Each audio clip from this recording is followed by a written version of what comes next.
প্ৰথম মানে আমি যিটো আমাৰ স্বাধীনতা দিৱস বুলি মানে আমি তাতে অলপ পিকনিক এটা কৰিবলৈ গৈছিলোঁ। তাৰপিছত পিকনিক খানা চানা মানে ধুনীয়াকৈ খাইছিলোঁ। আমাৰ ষ্টাফৰে মানুহ হয় চবে, এখেতে মানে ফকলিং ড্ৰাইভাৰ, তাৰপিছত এখেতে ডাম্পাৰ ড্ৰাইভাৰ। আমিকেইটা যদি খানা চানা খাই মেলি আমাৰ মানে আজৰি হৈছেগৈ আৰু তাৰপিছত নগা 3জন আহিছে বন্দুকধাৰী, মানে দুৰ্বৃত্ত 3জন বন্দুকধাৰী মানুহ আহিছে। তাৰপিছত আমাৰ আহি পেলানি মানে আধাৰ কাৰ্ড বিচাৰিছে। তাৰপিছত আমিতো পিকনিক খাবলৈ আহিছিলোঁ, আমিতো ওচৰৰে মানুহ, আধাৰ কাৰ্ডটো আমি লৈ অনা নাই, কিবা মোবাইল চবাইলত বিচাৰিলে পাম বুলি কৈছোঁ আমি। তাৰপিছত সিহঁতি নাই। তাৰপিছত সিহঁতি মানে ডাইৰেক্ট কথা কৈ পেলানি মোক মানে বন্দুক লগত ইয়াত মানে প্ৰহাৰ কৰিছে, একদম খুন্দা মাৰি দিছে।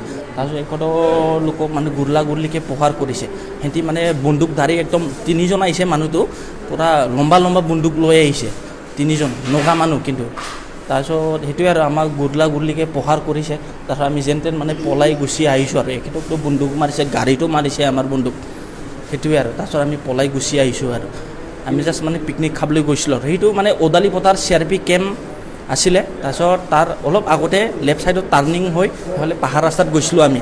তাতে পিকনিক খাই খানা চানা খাম বুলি ভাবিছিলোঁ। লাষ্ট খানা চানা খাই উঠাৰ পিছত মানে সিহঁতি আহি পাইছে আৰু সেইটোৱে। সিহঁতি পূৰা নিচাত বাইকত আহিলে, গৰুটো মানে ৰাস্তাফালে সোমাই আহিলে। তো সিহঁতি বাইকটো চাইডেদি ল'লে। তো সেইটোৱে মোক ক'লে যে গৰুটো ছাইড কৰি ল'বি বুলি ক'লে। তো মই কৈছোঁ হ'ব, নেক্সট টাইম নহ'ব এনেকৈ। তো মানে ৰখি পেলাই নামি আহি এজনটো কথা কওঁতে পিছৰ পৰা এজনে দাউৰটো লৈ ডিঙিতে মাৰি দিছে। দাউৰটো উল্টা দিয়ে মাৰিছে গাড়ীটোৱে। পূৰা ডিঙি লৰচৰ কৰিব নাই পৰা। 2জন নগা মানুহ। হয়, গৰু ল'বলৈ।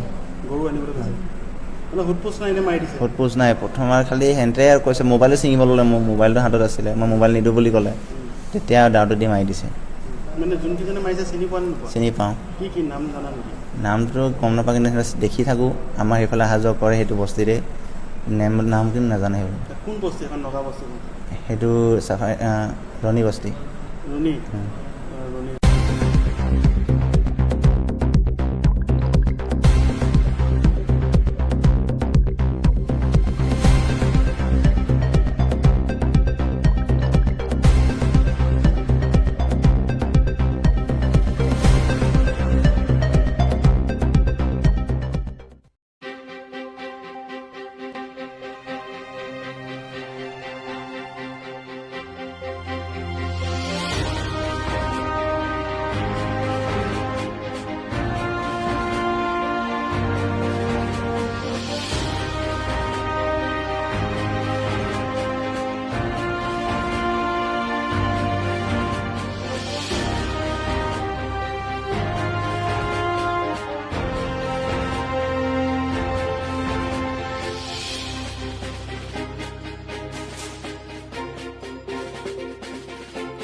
গতিকেতো চাওক, আজি স্বাধীনতা দিৱসৰ দিনাখনে আমি স্বাধীন অসমৰ কথা বাদেই দিলোঁ।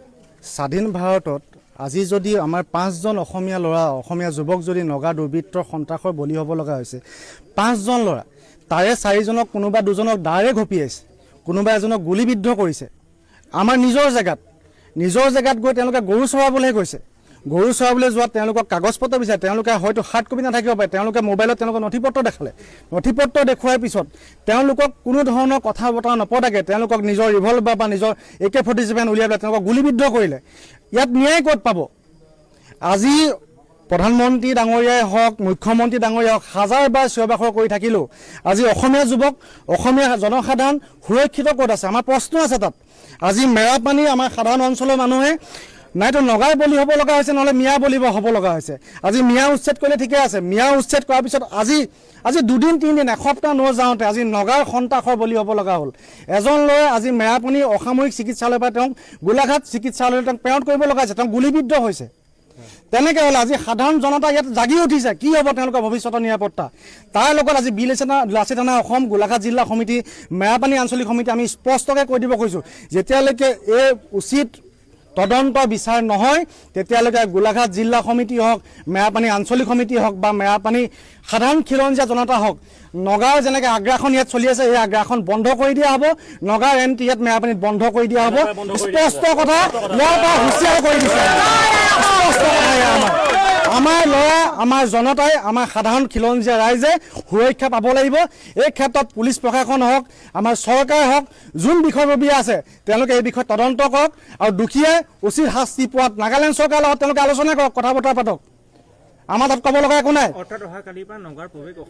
বন্ধ কৰি দিয়া হ'ব বন্ধ কৰি দিয়া আমাৰ সাধাৰণ খিলঞ্জীয়া জনতাই আমাক জানিবলৈ দিছে যে আজি বহুত বছৰ আজি এদিন দুদিন নহয় বহুত বছৰৰ পৰা আমাৰ সাধাৰণ খিলঞ্জীয়া জনতাই এইখিনি সমস্যাক লৈ ভুগি আছে কোনো দিনাখন ইয়ালৈকে কোনো মীমাংসা হোৱাই নাই কাহানিকে হ'ব এইখিনি বস্তু আজি মিয়াক খেদিলে আজি উৰিয়াম ঘাট হওক আজি নেগেৰ বিঘ হ'ল মিয়াক খেদিলে নগা আগ্ৰাসন কেতিয়া বন্ধ হ'ব নগাৰ অটবালি কেতিয়া বন্ধ হ'ব নগাৰ সন্ত্ৰাস কেতিয়া বন্ধ হ'ব আমাৰ প্ৰশ্ন আছে